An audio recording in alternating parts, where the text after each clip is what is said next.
ഗംഗ ഇപ്പൊ എവിടെ പോകുന്നു? അത് കൊള്ളാം. ഞാൻ പറഞ്ഞില്ലേ അല്ലിക്ക് കല്യാണാഭരണം എടുക്കാൻ പോണെന്ന്.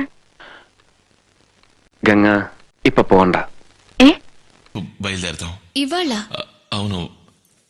అదేంటి ఇవాళ్లే? എന്താ ഇപ്പോഴൊരു മനംമാറ്റം? ഗംഗ ഇപ്പ പോണ്ട. എന്താ ഞാൻ കൂടെ പോയാല്? പോകണ്ട.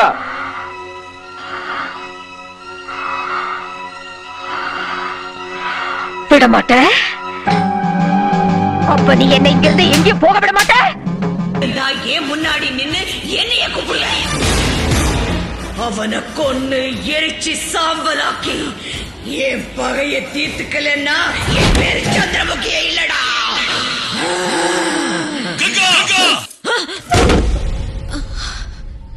మిమ్మల్ని ఏదో అన్నాను. నాకేదో అయ్యింది. నాకేదో అయ్యింది.